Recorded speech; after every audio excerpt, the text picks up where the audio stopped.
Ni Mr. J au unaweza ukaniita wa kitengo, nikiwa hapa ndani ya channel yetu ya Mikoma TV. Nikukaribishe sana ndugu mtazamaji kwa ajili ya kutufuatilia kile ambacho tunachokifanya hapa. Kusema kweli mimi nipo kwenye kitengo maalum. Kazi yangu inajulikana kwa wale wote ambao wananifuatilia. Mimi ni mshauri pia. Mbona maana ni kitengo. Elewa neno kitengo.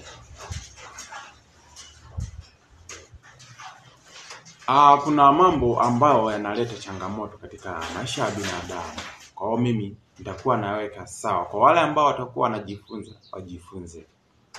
Kwanza kuna kitu ambacho kinaleta shida katika maisha ya binadamu, hasa kwa upande wa wanaume.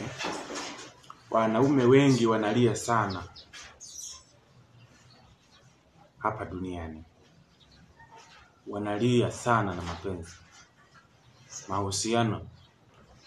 Mpaka kuna wengine wapo ambao wameshajikatia tamaa. Anasema kabisa kwamba mimi sitaoa milele. Kwa sababu gani? Changamoto ambazo wamezipitia. Ila tu ni kushauri kitu kimoja. Usikate tamaa mapema. Muda bado. Pambana. Haina maana kusema kwamba eti ukate tamaa kuoa. Ukate tamaa kuwa na mahusiano, hapana. Hayo haitawezekana. Na wala sio jambo dogo. Unaweza kujikatia tamaa ukakosa vingi. Na kitu ambacho kinawasababisha mpaka muingie kwenye hiyo hatima hiyo ni kitu kimoja tu ndugu zangu, niwaambie.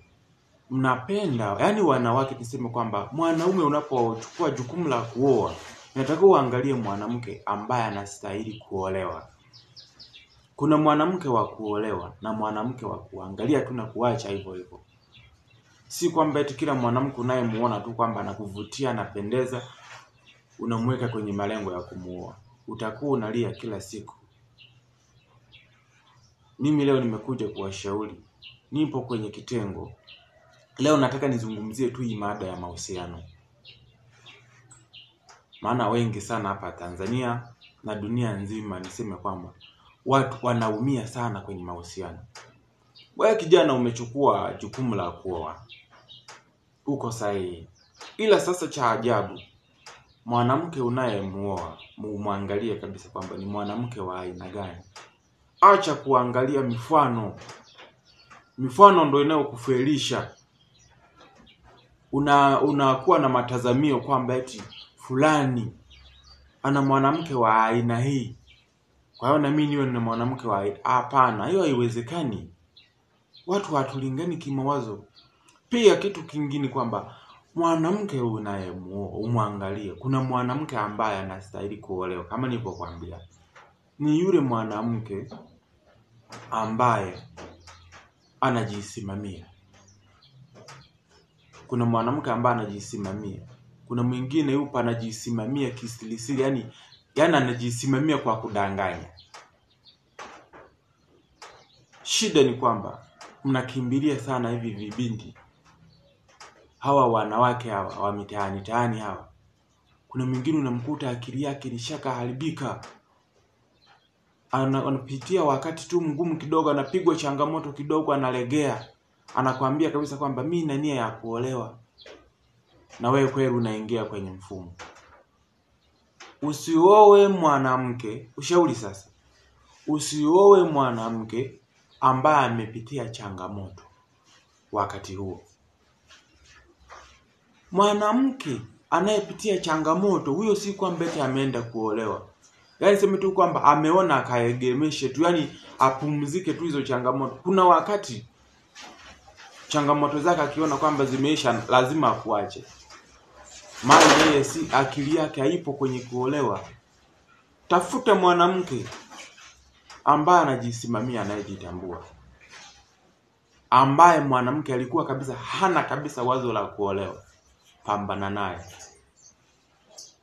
Kubali kumhangaikia ili kusudi uiwe naye. Yule mwanamke ukija ukafanikiwa kumpata, umekuwa naye kwenye ndoa, ile kweli ni ndoa.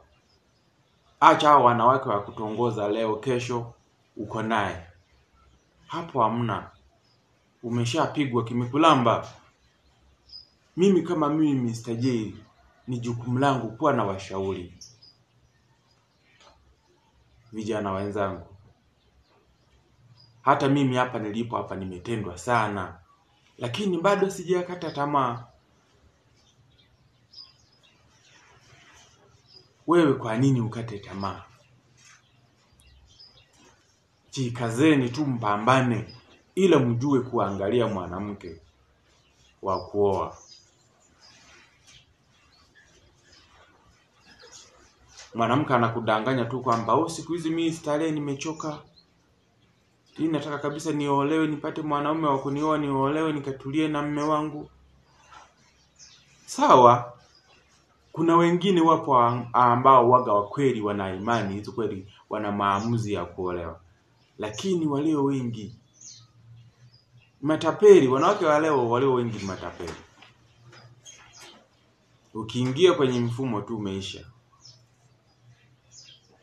Mara baada ya muda anateleza, unabaki unalia. Mwisho unaanza kumlaumu Mungu kwamba hivi mimi Mungu nimekosea nini?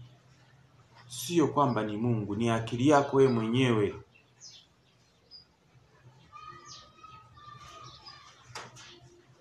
Endelea kutufuatilia.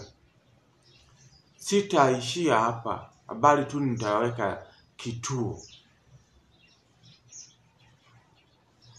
Bado tunaendelea, tufuatilie tena episode inayofuata. Ni mimi Mr. J, au unaweza kuniita wa kitengo, tukiwa hapa ndani ya Mikoma TV channel. Karibuni sana, tuendelee tena kwa hatua inayofuata. Asanteni.